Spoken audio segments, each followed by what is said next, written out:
Yoldaşlar, hər vaxtınız xeyir olsun. Bugün mən sizinlə maraqlı bir söz və onun işlənmə məqamları haqqında danışacağım. Bu söz tez-tez bizim imtahan zamanı qarşımıza çıxa bilər və bu sözü əvvəlcədən bilməyimiz bizim üçün faydalıdır. Bu söz düz sözüdür. Düz sözü dilimizdə 5 nitq hissəsi kimi işlənə bilər. Onlardan 4'ü əsas, biri isə köməkçi nitq hissəsidir. Gəlin aydınlaşdıraq hansı nitqçilərdir. Düz sözü cümlədə nə sualına cavab verə bilər? Bu zaman olacaq isim. Necə, nə cür, hansı sualına cavab verə bilər? Olacaq sifət.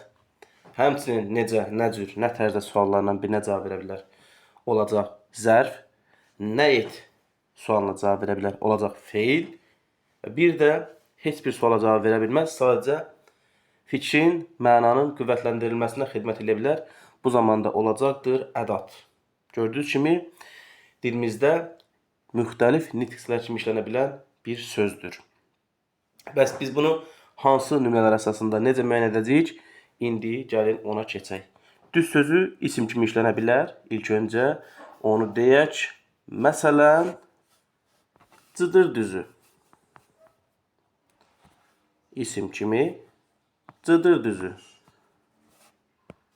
Cıdır düzü. Burada düz sözü isimdir. Veya coğrafi termin kimi var. Düz, təpə, dağ. Bunlar hamısı isimdir.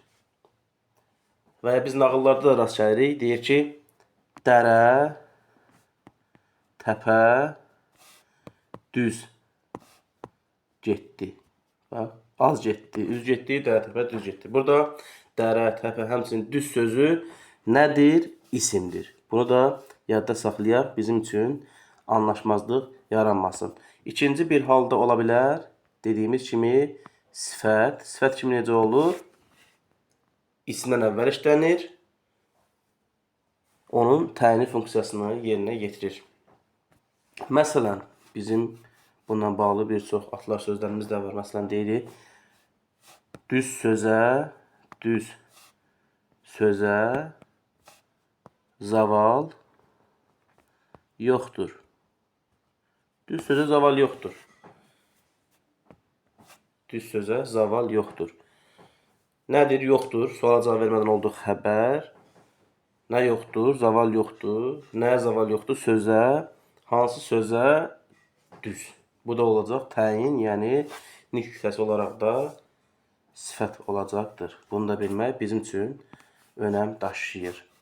Növbəti bir məqamda olacaq zərf kimi. Zərf kimi də sifətlə qarışdırmayaq. Zərf kimi işlənən məqamda o hərəkət bildirən sözdən əvvəl işlənəcəkdir. Sifətdə isə ad bildirən, əşya bildirən sözdən əvvəl işlənəcəkdir. Məsələn, zərf kimi deyirəm, düz danışaq. Düz danışaq. Nə edək? Danışaq xəbərimiz. Necə, nə tərzdə? Düz. Bu da olacaqdır zərf və cümlə üzvü kimi də zərflik. Və biz fərqi müşahidə edirik burada. Sifət olanda cümlə üzvü təyin olacaq, zərf olanda cümlə üzvü zərflik olacaqdır. Və bu da sualları oxşarlıq təşkil edəsə də biz baxacağıq özündən sonra işlənən sözə.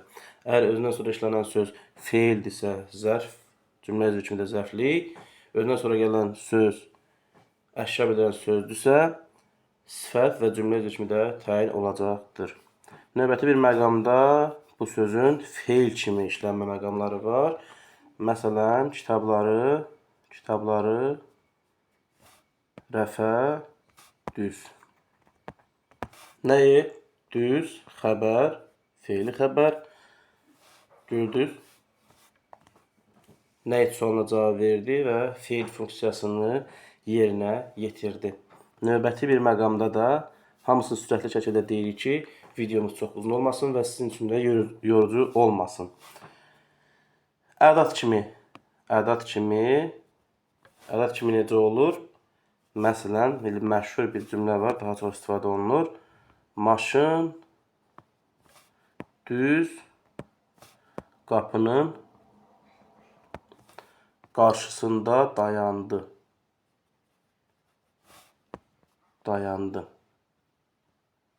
Nə etdi? Dayandı. Nə? Maşın harada? Qapının qarşısında. Və burada düz sözü olsa da, olmasa da heç bir problem yoxdur. Sadəcə mənanı qüvvətləndirməyə xidmət edir. Biz belə də deyə bilərik də, maşın qapının qarşısında dayandı. Biraz da qüvvətli demək üçün dedik ki, maşın düz qapının qarşısında dayandı. Bu da olacaqdır nə? Ədat və cümlə üzvü kimi də təhlil edilməyəcək. Çünki leksik məna daşımır, söz yaradıcılığında iştirak etmir. Və düşünürəm ki, bunları bilmək də bizim üçün çox faydalıdır. Bilmək, öyrənmək çox gözəldir. Belə, əziz yoldaşlar, mən ümidvaram ki, bu qeyd olunanlar sizin üçün faydalı oldu.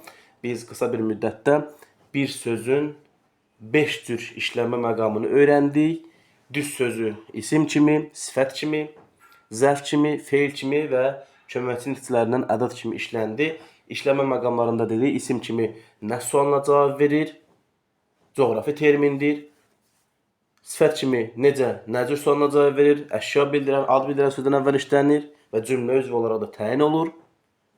Zərf kimi yenə də necə, nə cür, nə tərzdə suallarla birinə cavab verir, ancaq hərəkət bildirən sözdən əvvəl istifadə olunur, iştirak eləyir və cümlə üzvü olaraq da zərflik olur.